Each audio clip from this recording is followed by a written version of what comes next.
everyone. As leaders of the world's richest nations gathered in Pittsburgh for the G-20 summit this past Thursday and Friday, thousands took to the streets in protest amidst a heavy police crackdown. Heavily armed riot police were out in force and used tear gas, stun grenades, smoke canisters, and sound cannons, which direct extremely loud, shrill sounds. It was believed to be the first time sound cannons have been publicly used in the United States. More than 175 people were arrested over 2 days. Democracy Now! Producer Steve Martinez was in the streets of Pittsburgh to cover the story. He filed this report.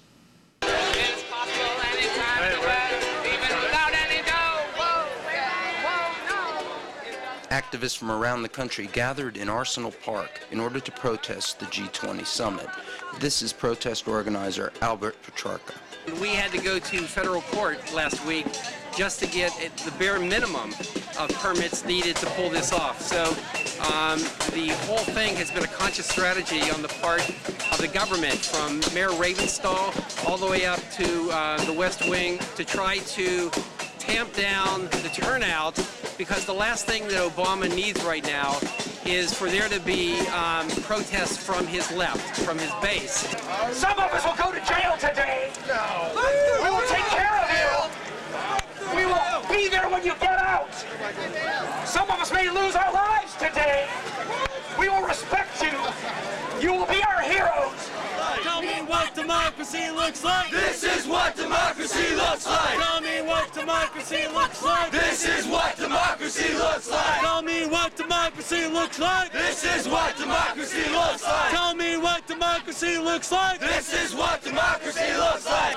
With helicopter surveillance, the authorities were able to track the demonstrators' movements and were able to block all exits to the park, forcing demonstrators to jump an embankment in order to begin their protest. I hereby declare this to be an unlawful assembly. I order all those assembled to immediately disperse.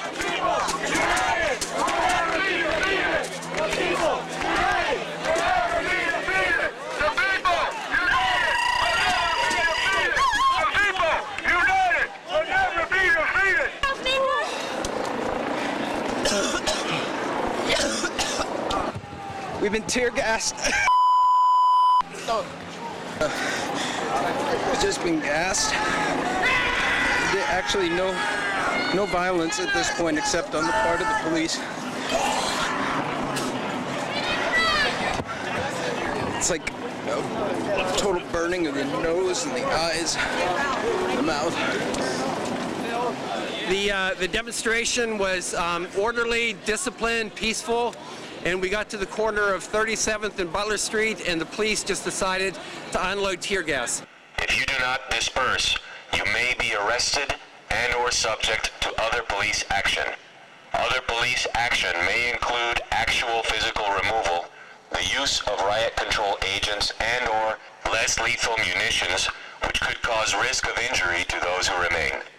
In an act of civil disobedience, protest organizer Albert Petrarca sat and blocked a law enforcement vehicle and was promptly arrested.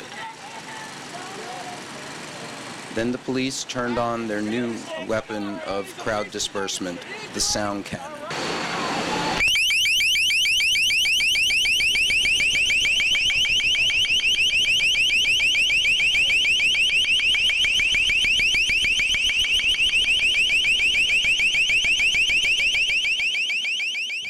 In all, more than 25 people were arrested, including at least one National Lawyer Guild legal observer. Overnight clashes between police and protesters intensified, resulting in numerous arrests and property damage to local businesses. The overwhelming presence of law enforcement officials prompted anti-war activist Cindy Sheehan to blog, quote, "This is what a police state looks like." On Friday, an uneasy calm returned to the streets of Pittsburgh as thousands gathered for the People's March, a cross-section of social justice activists, human rights groups, peace groups, and representatives from organized labor. What's your response to those who are demonstrating and those who oppose this summit? I fundamentally disagree with their view that the free market is the source of all ills.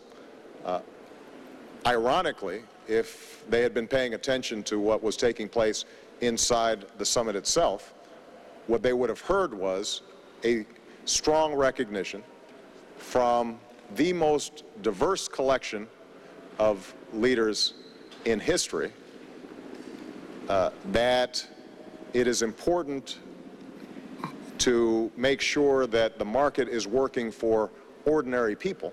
And although President Obama chose to characterize the demonstrators as rabble-rousing anti-capitalists disinterested in the actual goings-on of the summit, most who attended the rallies on Thursday and Friday felt they were getting the G20's message loud and clear and had their own take on the gathering of world leaders.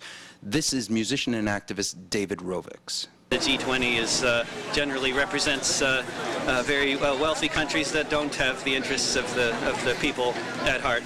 These 20 prime ministers and presidents, they're not operating on Earth time. What time do they operate on? They're operating according to a kind of corporate gradualism. Their metabolism comes from their military advisors, big energy. They will do things very slowly.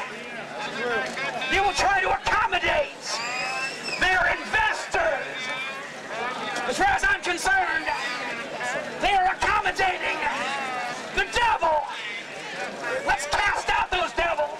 From Pittsburgh, Steve Martinez, Democracy Now!